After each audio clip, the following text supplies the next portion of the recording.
Coming up on the podcast, the Rae Carruth true crime story is something I've been fascinated with all my life. Nobody better to walk us through it than the Charlotte Observer's Scott Fowler. He was there when it happened, covered it intensely in the aftermath, has an incredible podcast about it. It is called Carruth. You can find it wherever you get your podcasts. He talked to just about every character involved in this story and eventually talked to Rae Carruth himself, one of the most compelling characters, the hitman who was accused and ultimately convicted of killing Sharika Adams, the woman who eventually did have Rae Carruth's baby before she died. But a lot to talk about here with Scott Fowler. It's an unbelievable story. It actually has a thread or two of hope, but tons of twists and turns, and it's just terribly interesting. So let's get to Scott Fowler.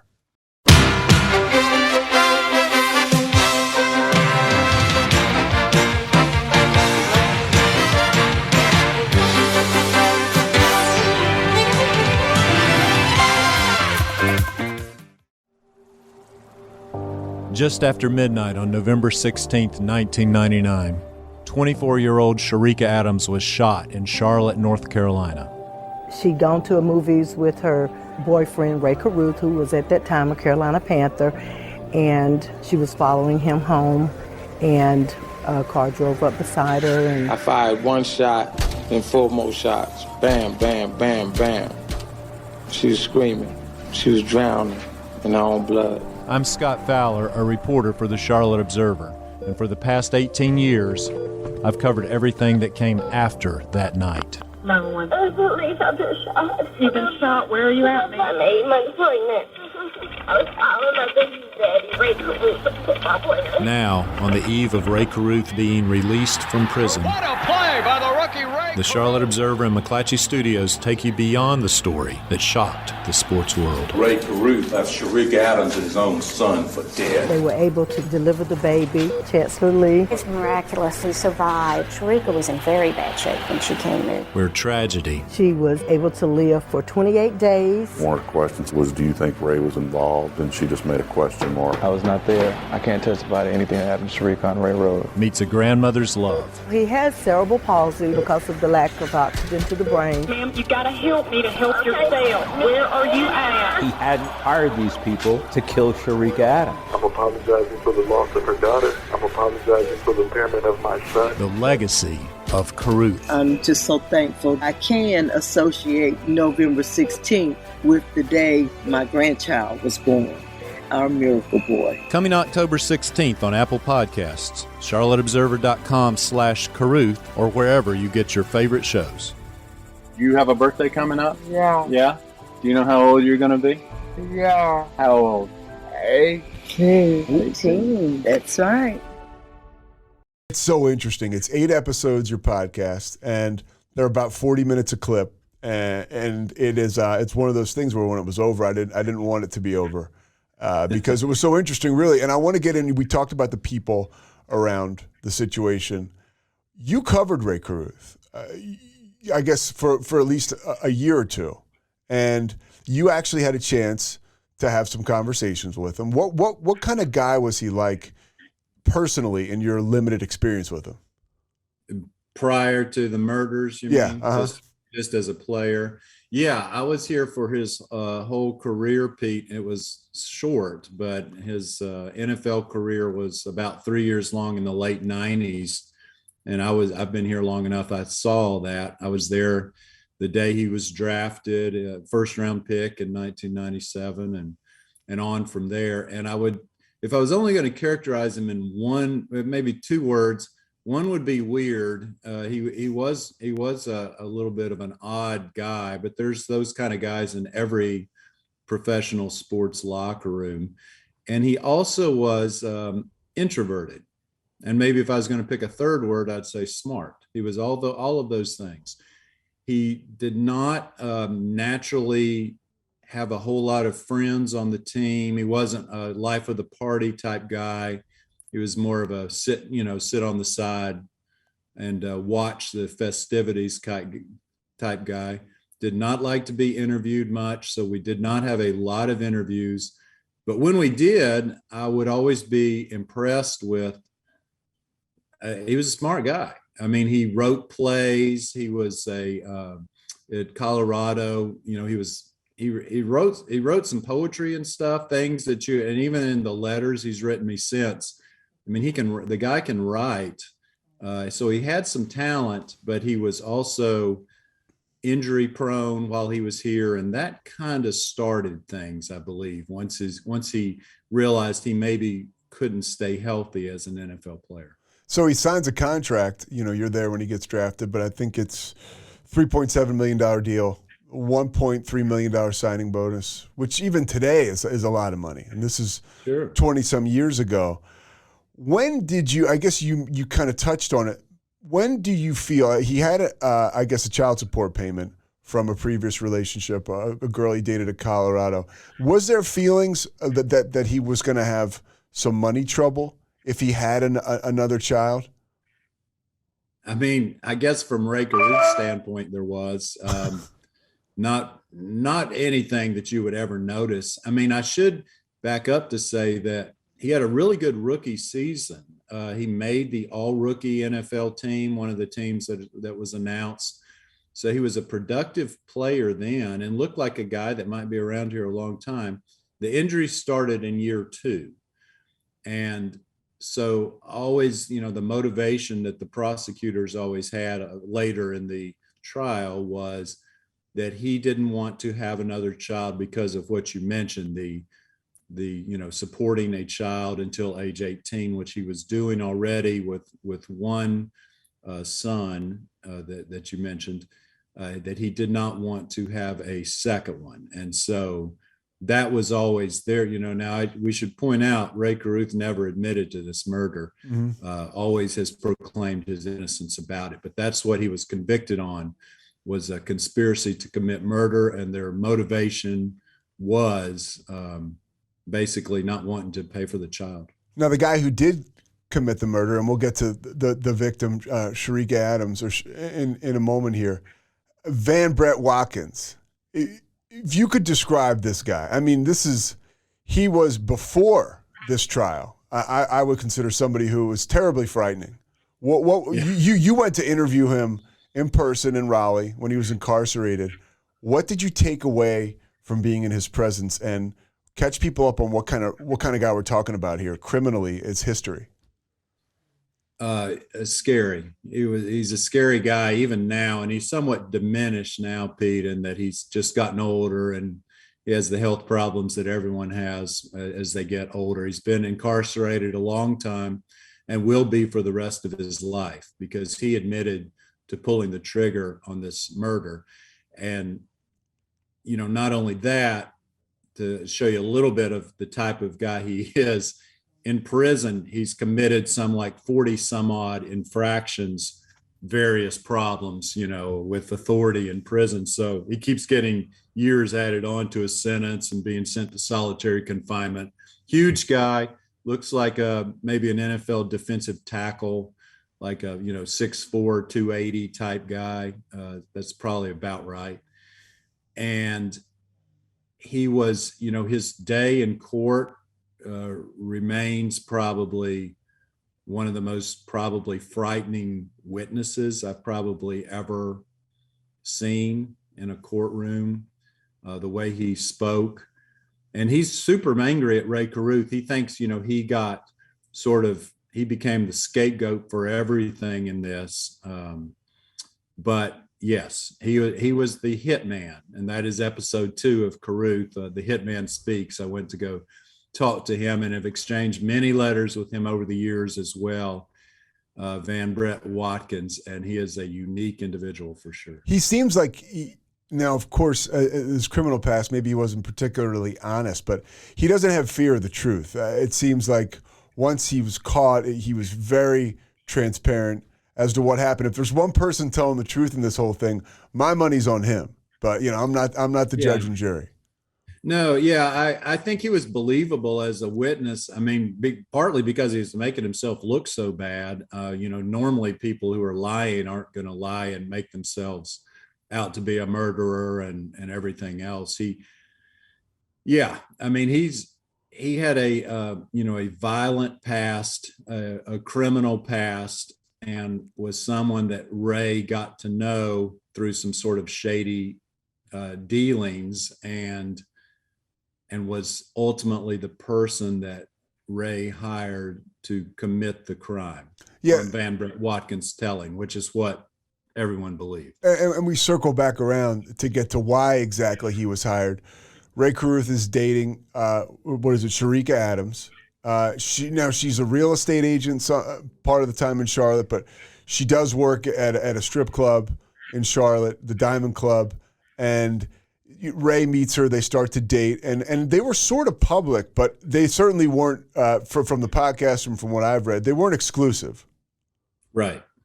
That's right. They were, I guess you would say, both having a good time. They were in their early 20s. I mean, it was a relationship, unlike, very like what many people have in their early and mid 20s. But it changed the day that Sharika Adams got pregnant. And she wanted to have that child, and Rae did not want her to have that child. And that was a very sore spot. And so they were not seeing each other regularly at all, but Sharika wanted a relationship with Rae. She really did. She, I believe she thought she was in love with him. And so when he invited her to a late night movie, she was happy. She thought, oh, great. Now we're going out on a real life. That is terribly heartbreaking, the way you break it down. I mean, she's so excited because he's kind of been blowing her off, and she tells her mom. And, it means a lot to her that this guy that, because I guess at first Rae Carruth tells her he wants her to have an abortion. Right. And she's like, I'm going to keep the baby. And I guess he doesn't lose his mind, or it sounds like he's not the best communicator, Right. He's, as I said, introverted. So he's more like inside it. I think he's the kind of guy when he's angry, he's not punching holes through doors. That's not him. And part of it, you said I think you said his anger metastasizes into rage when his teammates are kind of taking shots at him. We all know, what the locker room can be like, healthy or unhealthy. These guys are giving him a hard time because you're gonna have a stripper's gonna have your son, and she's gonna take advantage of you. And that's when he gets in contact, I guess, with Van Brett Watkins, who he had met through some dark circles. Right, Watkins was a security guard at a strip club. And what is his initial offering to Watkins, as far as what you've learned, to take Sharika out? I mean, initially I heard he wanted her beat up, so she wouldn't have we're not talking about any kind of real clever murder plan here or hit plan. Not at all. And originally, the way the Van Brett Watkins speaks to it, that originally there was going to be some, there were various possibilities thrown around, but as you say, we were not talking a sophisticated plan. Pushing down the stairs was thought about. One time, I think they were going to go park.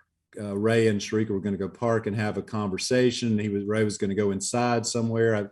There was going to be near some deserted parking lot. I can't even remember where.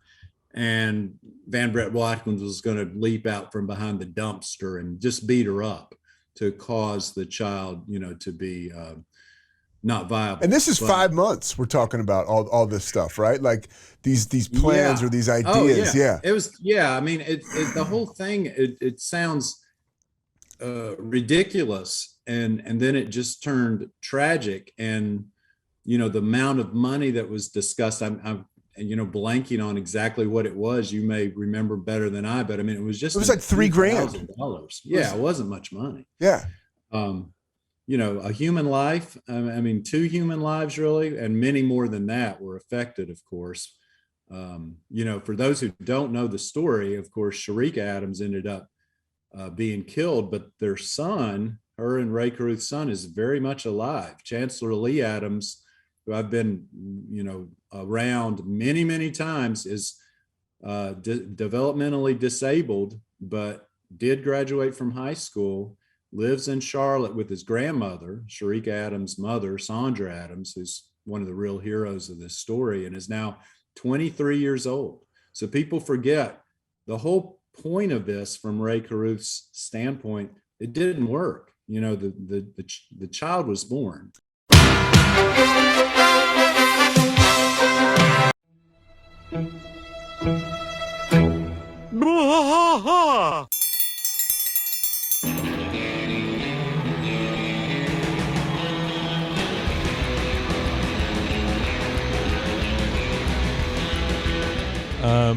What are we doing here, Rusty? What are we going to do? Yep, we're doing the King of the Hill Rewatch Podcast. King of the Hill Rewatch Podcast. Yeah, so we're going to go through one episode at a time. Come along for the ride with us. Come check it out. And give me a good like Dale Gribble quote to go out on. Wingo. Yeah, Wingo. Wingo. All right, well join us for the King of the Hill Rewatch Podcast. Deep in the heart of Texas, that drinks his brew and he spits his chew. Deep in the heart of Texas, the TV blares but no one cares. Deep in the heart of Texas, here we go. 911, what's your emergency? Do you hear that? It's coming from the house. It's coming from inside the house? Do you mean? Could it be? The Poltergeist. New from Rogue Media. Two haunted hotties talking about haunted places. Every episode we dive deep into the darkest places and give you a bit of history. We're getting spooky in all the right places. You've gobbled your last ghoul. Follow along for the craziest and spookiest stories with Debbie's Dark Tourism. The Stanley Hotel, Winchester House, The Alamo, Hotel Monte Vista, and more spooky places. Find us at _Poltergals. POLTERGALS. Look over your shoulder. It's us, the Poltergals. Wherever you consume the podcast, you can find us there.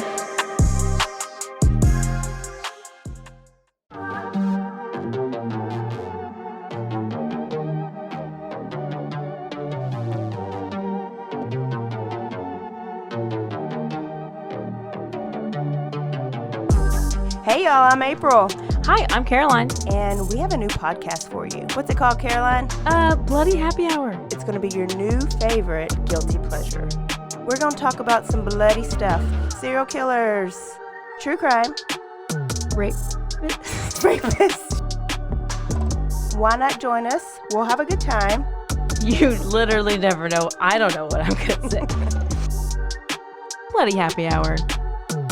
Apple Podcasts, Spotify, or wherever you listen to podcasts.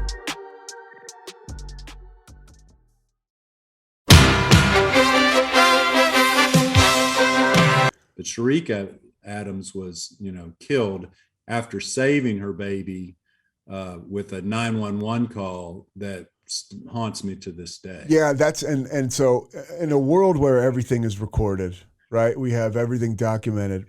This young woman, that's really the only recording anyone has of her that you were able to access, or that, the mainstream we've been able to access. And it's courageous. I mean, she is fighting through, like literally Watkins, after he shot her, said she was drowning in her own blood. And she calls 911 to make that desperate call. What do you take from that whole situation? It was 12 minutes long. First of all, when I first heard the tape, I just was not prepared for the raw emotion of it. And we start Carruth, the podcast, and also the series that I wrote about this whole thing with that 911 call, because it's, as you say, Pete, courageous, amazingly detailed. I mean, she's giving details of where she is and stuff. And, this is 1999. So the technology isn't as good as it is now. Originally they can't find her. She hears the ambulances going by and she's directing them. And as you're listening to it on the call, you're like, oh my gosh, she's being so clear. She's been shot 4 times. How can you guys not get this? But they do eventually get this, and they get there. And the baby is born by emergency C-section that night.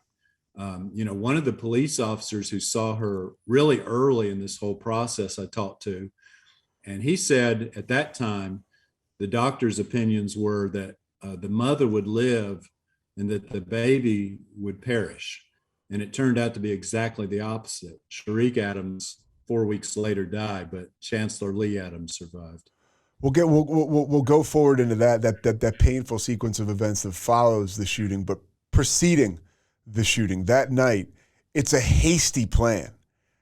Very much so. We mentioned that she's so excited. Rae Carruth invites her, hey, we're going to go out on an official date, and they're going to go see The Bone Collector. In I guess, where was it? Was it in South Charlotte, the movie theater? Yes, yeah. Right, South Charlotte. So Denzel Washington, Angelina Jolie in The Bone Collector. This is November 14th, 1999.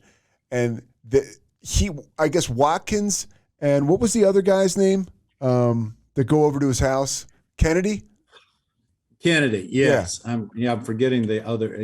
Kennedy, and then there was a third guy in the car too. Abraham, was it Stanley Abraham? Yeah, Stanley Abraham, Kennedy, and Watkins, and yet they knew Watkins by his pseudonym, basically, which was New York. They didn't even really know his real name. I mean, these people were not as I said before, a sophisticated crime ring. I mean, they're just kind of thrown together because Watkins needs someone to drive the car while he does the shooting out of the, back seat. And Rae, exactly. They invited, they go to a late night movie, and Rae makes up some reason why they have to drive separately on a date, which doesn't really make any sense at all, but of course was part of this plot.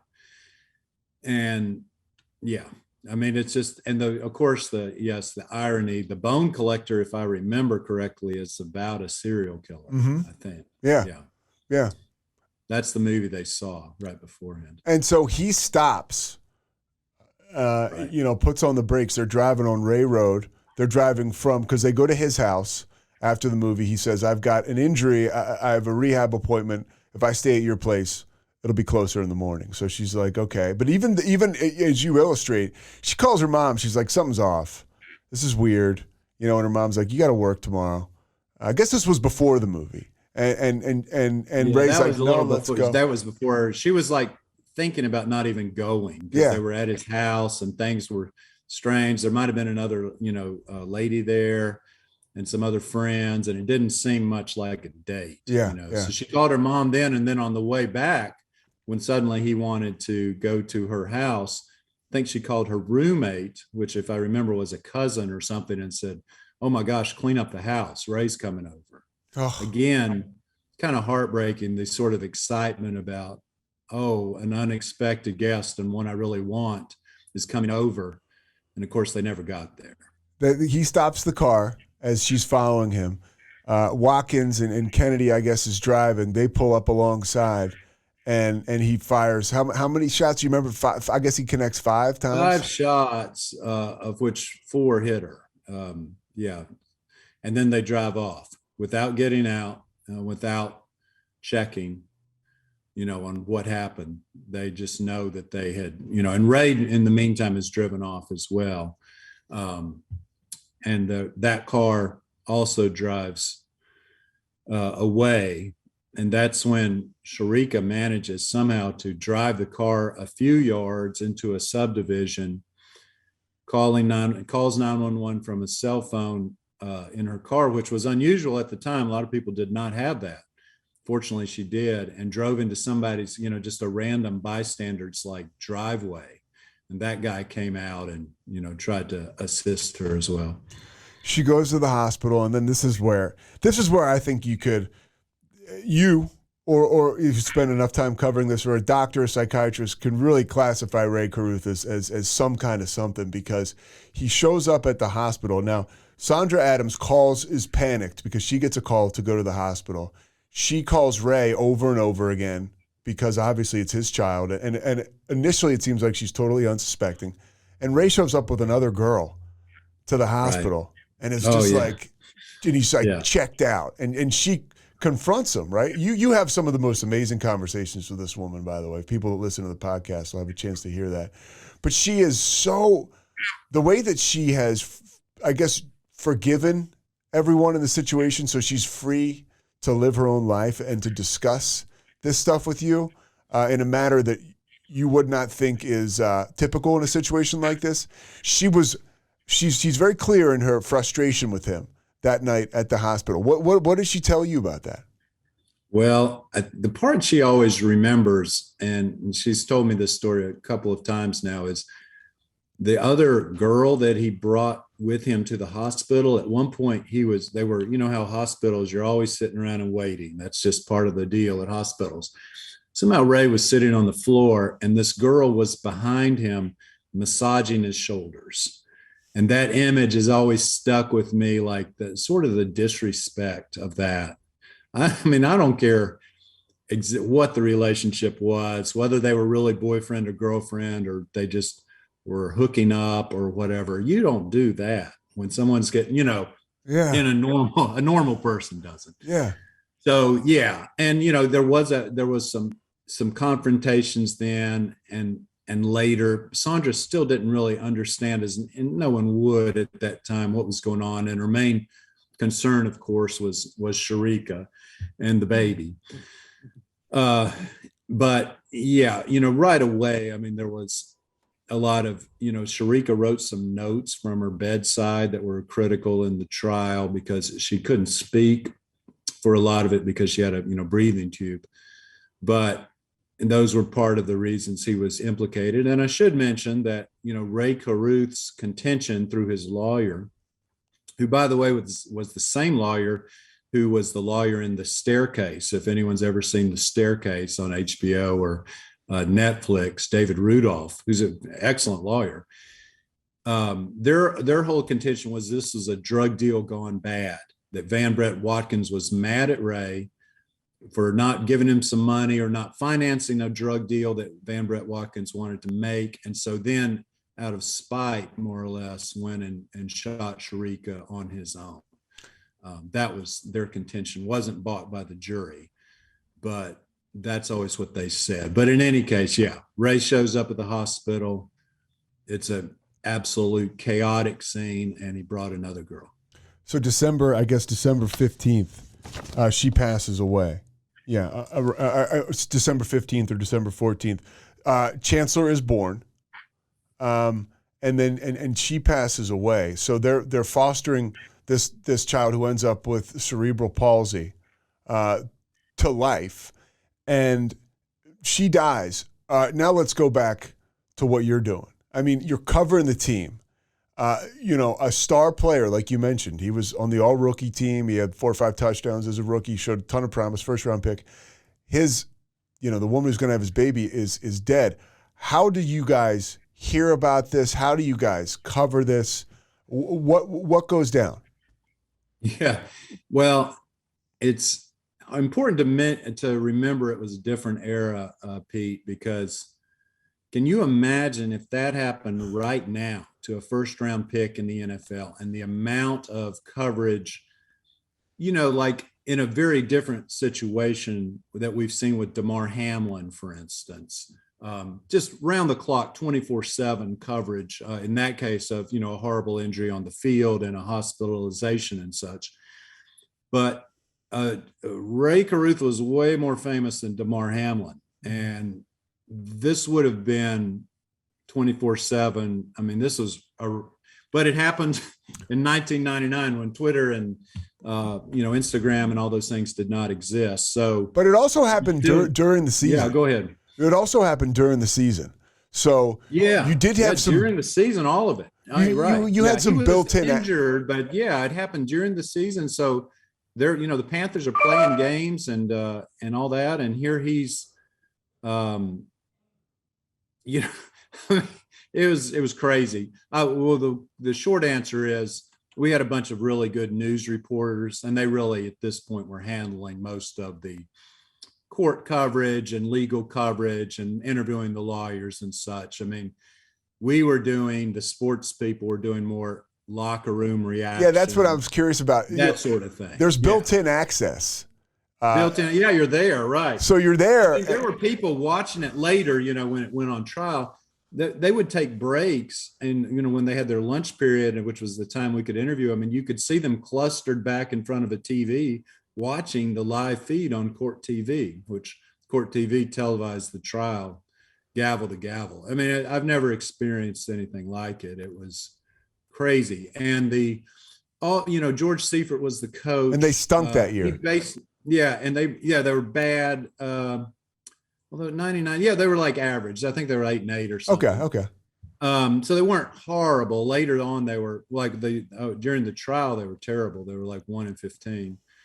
But really, the only guy who was a stand-up guy about it and talked about it a lot, anytime you asked him about it, was Steve Berline, the quarterback at the time, classy guy, very much a kind of a pro's pro. And he was sort of like their version of, I don't know, like every team has a guy like that who's kind of taking the heat for everyone else. A lot of other people would be like, I just don't want to talk about that. Yeah. But Berline would. I always respected him for that. And he's in the podcast too, partly for that reason, because he was always open about, man, Rae was a talented guy, but he was a little strange. So this is all happening, and it's just you can't write it, can't make it up. It's happening right in front of your eyes. And then the police, by the way, as you illustrate in the pod, and people, can't go through every last thing, but the police do it's clever investigation where they have his car at one point, and his attorney won't let the police talk to him. So they kind of trick him, and they say, hey, if we've got your car, everything's cool, no DNA, come on, we'll come pick you up and take you down to the station. And when we take you down to the station, you can get your car and we'll avoid all the media. And Rae was like, awesome, and they were like buddy. And then he gets down there and they get him talking a little bit, and they get him talking about the phone calls he made. Yeah, exactly. They were proud of that. The police, I think, in retrospect, many years later.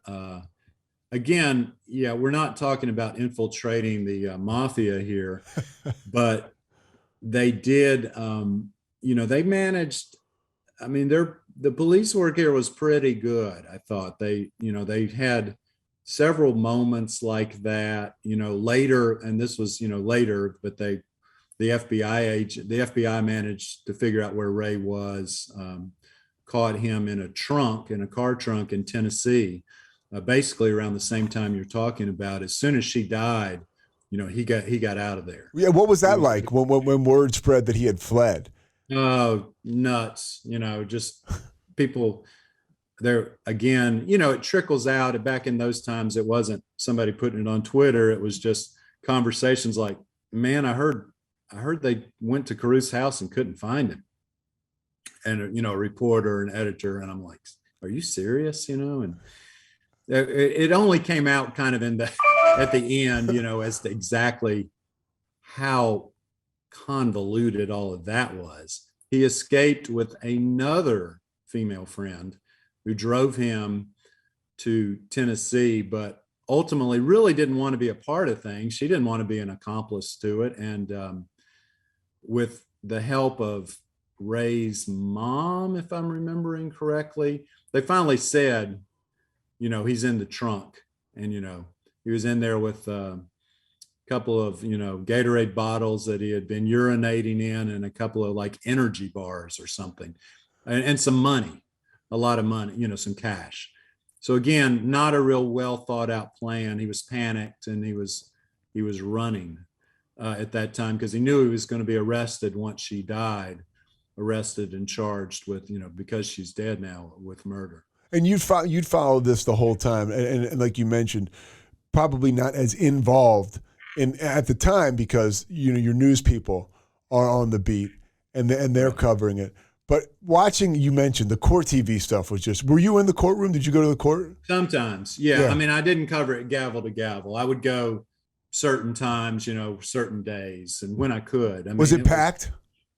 Normally, yes. Okay. Yeah, packed, and there was, Rae's mom was in the court every day. Sharika's mom, Sandra, was in the court every day. They sat on different sides, like at a wedding, how you have the bride or the groom. They were there was definitely Sandra's side, which was larger. You know, there was more people there for Sharika because she grew up locally. You know, Rae really didn't, but his mom flew from California and was here the whole time. Yeah, Rae was from Sacramento. I left that part out. Yeah, right. But so while this is all happening, what is the court of public opinion at the time surrounding this situation?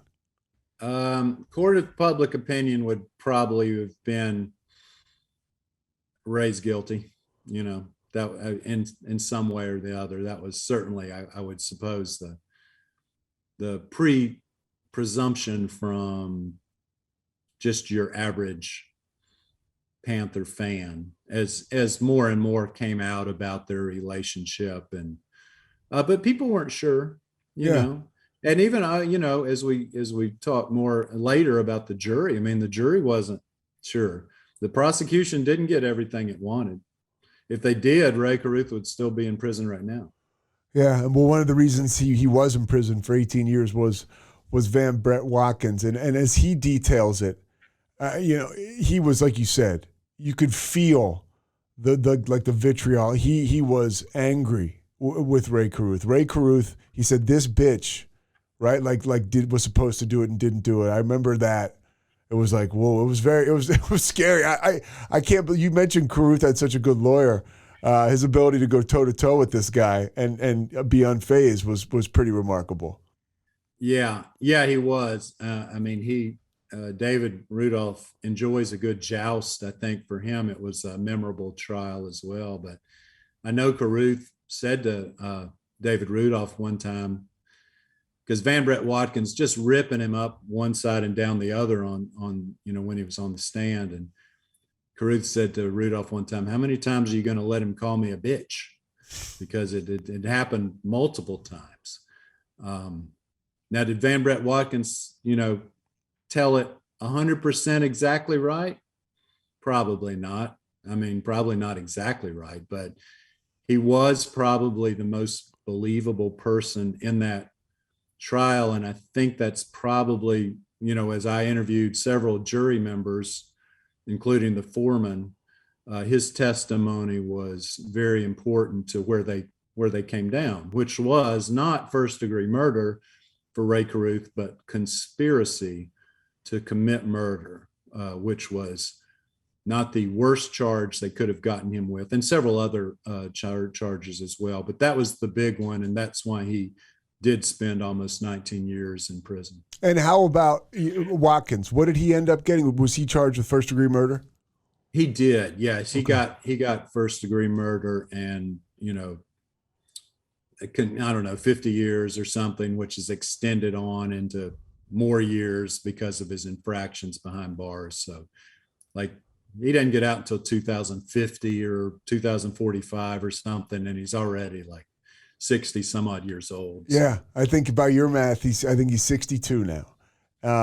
Just right. Going off, you know, the pod and everything. So now let's kind of bring you in, because this all happens. Rae is in prison. We're backtracking a little bit. You know, Watkins obviously is in prison. At what point do you start to? Chancellor Lee is becoming a boy, and then he becomes a young man, and now he is a man. At what point do you think, okay, I'm going to dive into this, and I'm going to try to tell this story. I'm going to try to reach out to all these people and try to make sense of this very uncomfortable and tragic situation? So we always knew that when Rae was supposed to be released was October 2018. And so that was my end date. That was sort of the deadline. But I guess I started working on it in a substantive way, probably 2014, 15, somewhere in there. I wrote some stories, some update stories along the way. But the massive project of, you know, that ultimately came out in 2018 was, you know, maybe a couple of years in the making. But again, you know, working on it in between other things. And of course, never would have done it, Pete, without Sandra Adams. That was I would not have done this. Some podcasts, really, you hear true crime podcast, and they'd be like, so and so wouldn't speak to us, and so wouldn't speak to us, but we're going to do this anyway because it's, great story or whatever. No, without Sandra, I went to her when I decided this is what I want to do. I want to go back and find everybody and talk to them, and I was like, you're essential to this. It's your daughter. Chancellor Lee is your grandson and you are his caretaker. Without you, I don't think it'll be very good. And so I'm going to try to convince you why it would be a good thing for us to do, for you to do, and to cooperate with me. But if you don't, I ain't doing it. Let me stop you right there, because this is so interesting about just this process. You really tell her that, like, hey, without you, let me try to convince you. That's like, hey, give me like a little bit. Let me try to convince you. And if you say no, I'm not going to do it. And then you try to convince her. Yes. Yeah. Exactly. Well, exactly. I didn't think I needed Rae, and I didn't think I would get him. I mean, ultimately, I did after he got out of jail, and I found him in Pennsylvania, but he's not in the first 7 parts of the podcast. And, but without Sandra, I just don't think, I mean, it certainly could be done, but I just didn't feel like, I wouldn't have felt good about it. I would have felt like I was taking advantage of a tragic situation for our own benefit. And in this case, I know sometimes in journalism, you don't have that choice. And at this point, though, I did. I mean, this was a project, we didn't have to do it. This story has it all. It's salacious. It's got the mystery part to it. It's just a tragedy, but it has hope. The story of Chancellor Lee is a story of hope. And forgiveness too, as you mentioned. I mean, she's forgiven all of these people who killed her daughter. It's remarkable to me. I never would be able to do it. Yeah. What do you credit that to? Her deep Christian faith. I think that's what she would say for sure. But also she's just the type of person that believes in second chances, and she is a wonderful, loving person. And I wish she was with us right now, because every time I ever talk to her, she's like 65 years old now. Every time I ever talk to her, I come out feeling better about myself. And she does that effect on everybody. I mean, she really should be like she should give TED Talks or something, because she's really remarkable, and, has had quite a life story of her own. But she is the person, like, when people say, well, that was a great podcast, I will say, well, thanks. But really, that was Sandra Adams more than anybody else. And I was just sort of facilitating. I just wanted people to, and that's one reason I wanted to do it as a podcast instead of just a online or print story. I wanted people to hear her voice, because her voice, and Sharika's, another hero of the story. When you hear Sharika on that 911 call, you can kind of hear Sandra in there too, sort of the determination and the hope and the worst thing's not the last thing sort of feeling. Couple more things for you before I let you out of here. I want to ask you about, or just touch on, I guess, it just shows this thing is so much bigger than us, because if she doesn't, and I'm not saying I could do it, you said you probably didn't think you could do it, but if she doesn't find that place for forgiveness, she doesn't have a chance to let, the sunlight of the Spirit, or whatever you want to call it, shine through her to raise this young man, because she was there with a positive spirit. From what I could tell from the work that you did and other stuff that I saw, she gave she gave Chancellor Lee the best life she possibly could. Right.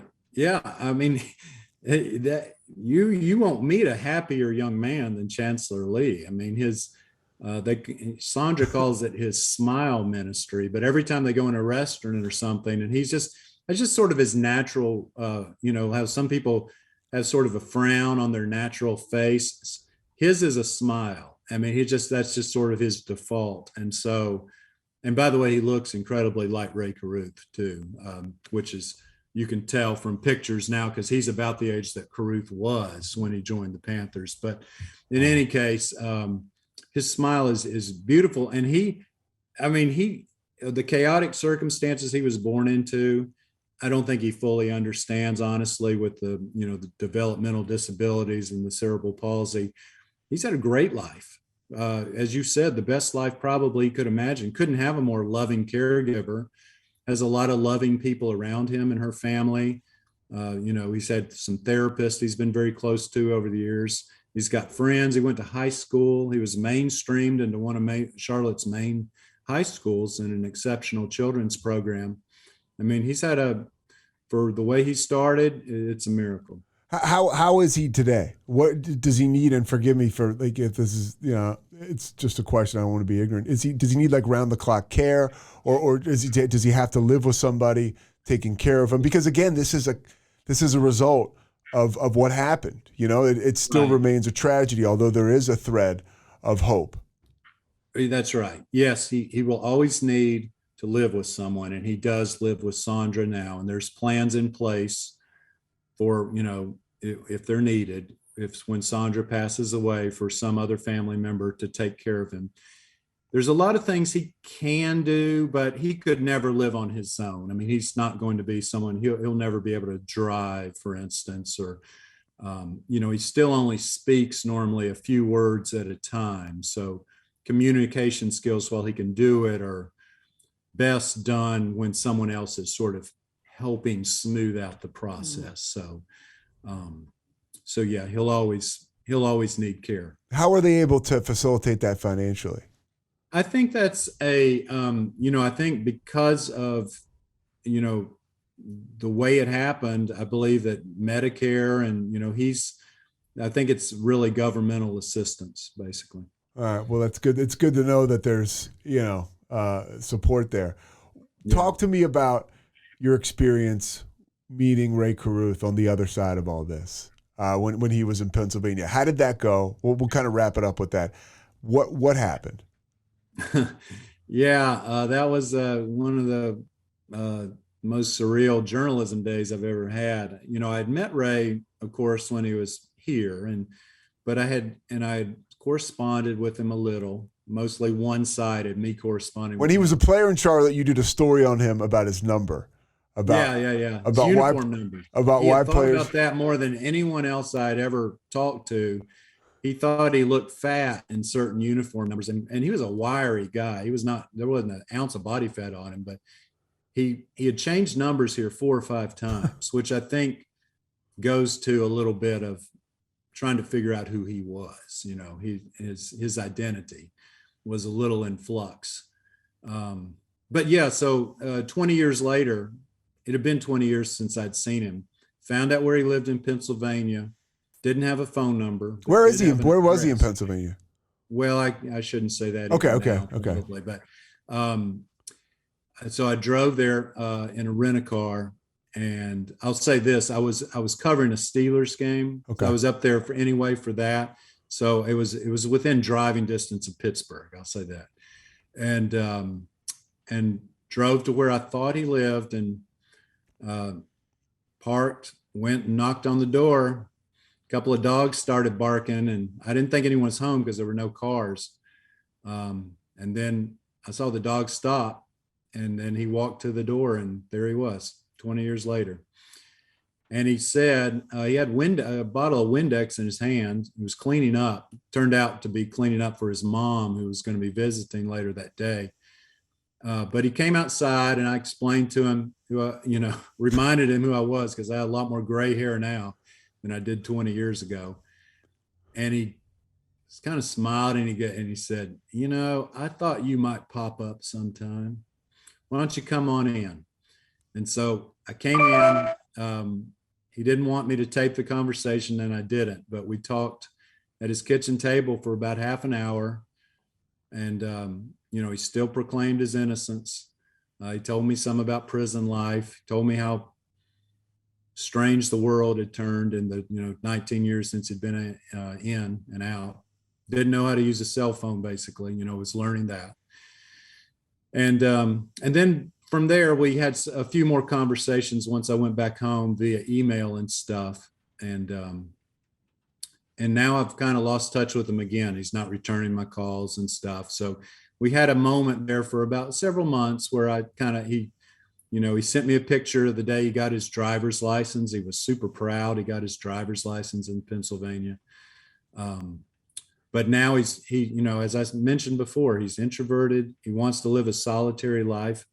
And I think pretty much right now in Pennsylvania, he's succeeding in living a life where people don't really know who he is for the most part. And of course, he likes it that way. Did you get the feeling that he was at peace? Partially, yeah. I think so. I mean, I think he sort of made his peace with the fact, although he thought he was unfairly convicted, that also he had been doing some bad things. And so maybe, David Rudolph, his lawyer, even says now, nobody was really happy with the verdict. And Rudolph said, maybe that's exactly the way it should have turned out. No one's very happy with it. Maybe that's a good compromise where the jury landed. He still doesn't, I should mention, he still doesn't have contact with his son, Chancellor Lee. He does keep up with the other son, who's slightly older. Ray Jr. Yeah. Who's in, forget where, he may still be in California or something, but the other one is older and they do have some relationship, but Chancellor Lee and him do not. Although Sandra Adams has said they could have a little bit of a relationship if Ray wanted, and Ray has claimed to want it, but that it has never happened. So I don't think either side really wants to connect. And maybe that's for the best. Maybe it would open so many old wounds that's not a good idea at this point. It's chilling in the podcast. She mentions to you that the one time he held Chancellor, right? Or he didn't hold. She said, do you want to hold him? Right when he was, after he'd been born and he's in terrible shape. It's before Ray goes on the run and everything. That day they're in the hospital. And he says, what does he say? Well, he does hold Ray briefly. Chancellor. Ray does hold Chancellor at least. This was later on a supervised visit. You're right. At the hospital, I don't think he wanted to hold him at all. He said, because later, I'll never see him again. Supervised visit, and he was sort of like, I'm done. Like he held, just for a little bit, and then he's like, okay, you want him back, sort of thing. I mean, he was not a wholesome father figure. We'll say that. All right, Scott, what are you going to do? Another one of these? A serial narrative is, maybe. I mean, honestly, this story was probably the story of my lifetime. I've spent so much time on it. I do, like you, Pete, I do dabble in podcasting now. I have one called Sports Legends of the Carolinas. Oh, okay. Which is strictly interviews with sports legends, but it's just it's sort of like what we're doing now, just a fun one-on-one talk with somebody. It's not we're not talking about murders. We're talking about, I got Steph Curry to do it, and Dale Earnhardt Jr. and Muggsy Bogues, who you'll remember from your Charlotte days. Oh, yeah. And, just to talk about, kind of behind the scenes stories of their own lives. So I dabble in podcasting, but and it's Sports Legends of the Carolinas, if anyone wants to check that one out. But Carruth as a serial narrative and it would have to be a pretty remarkable story to put myself through that again. Yeah, but I would imagine it was a lot. It was emotional and it was taxing, and you did a hell of a job. Well, thank you. Yeah, I got sick at the end. I got shingles, honestly, and which is, hey, anybody over 50, get your shingles shot. That is absolutely a no-brainer these days. They've got a vaccine, but back then they didn't really recommend it. And I got it, so I look like Two-Face from the comic strips. Like half my face was completely red and messed up, and half of it was normal, and it went away after a couple of weeks. But I was absolutely sure that this sort of workload, this job, thinking about this all the time, this horrible thing that happened to these wonderful people, it stressed me out enough that I think that's what I got it from. Shingles can be stress release. So I think, yeah, So that's another part of it. Is I was at the end of this, I got very, very sick for a couple of weeks and recovered. But it's, you know, as you know, I mean, you get deeply involved in a story. It's like you're part of it suddenly. Yeah, well, we appreciate it because it's great. It really is awesome. It's Happy awesome to do it. Yeah, Scott, I thank you so much, man. This will probably go up on Friday, and I'll shoot you a link. And I cannot thank you enough. This was selfish of me because I was I figured I always wanted to talk to you about this, and I had to have a podcast to come up with a reason. So there we go. Well, I'm always glad to talk about it, Pete. It was very nice of you to do it, and I'll make sure and social it out as well once you send me the link, because it's always fun to relive it. It was a grueling, but it was you know, one of those I'll always look back on. I mean, I have a poster of the series in my office. It's the only thing, you know, the only basic journalism award thing I've got is that one. It's something to be really proud of. It really, you know, really I'll always remember it. I still keep up with them. You know, offhand, but I probably, you know, at some point, I mean, once every year or two, I check back in with them in a story way, but more often than that, just on Facebook or something, you know, and see how they're doing. Yeah. Well, great job, man. I can't thank you enough for the time. The team of destiny, North Carolina State. For years, the Carolinas have been known as a place where champions rose up from the red dirt. What a finish at Daytona. Dale Jr. on top of the car. Some of the best athletes in the world were born or became famous here. Some of the best storytellers, too. My wife gives me a hard time. She's like, why are you nostalgic to these moments? But I got a nostalgic bone in me that just is trying to take me back. Welcome to Sports Legends of the Carolinas. I'm Scott Fowler, and in my nearly 30 years at the Charlotte Observer, I've had the privilege of building close relationships with some true sports icons. Our college basketball analyst, Jay Billis, joining us live. Some real legends must have turned you down if you had to scrape the bottom of this barrel to get me. From small-town boys who became Super Bowl champs. Caught by Wesley Walls, touchdown. I tell people, Scott, all the time, I got to play with Joe Montana, Steve Young, Brett Favre, Jim Everett. I should have better numbers. To athletes following in the family business of greatness. Using lessons learned from his father, it's going to be Dale Earnhardt Jr. Dad was always a ceiling to protect me, and that was gone. I'm seeking out some of my very favorite sports figures and hearing their untold stories about their paths to becoming legends. Muggsy Bogues scoring. From my 9th and 10th grade, I was 5'3", and I never grew. You know, we were the 5-foot family, as I call us. These aren't just interviews. These are deep conversations made possible by connections I've developed over decades, where nothing is out of bounds. Final lap at Daytona. We both just give each other the cold shoulder. And if I could talk to that version of myself, I would slap the shit out of me. Introducing Sports Legends of the Carolinas. And the Carolina Panthers win in overtime. Coming soon from the Charlotte Observer, wherever you listen to your favorite shows. North Carolina with a national championship.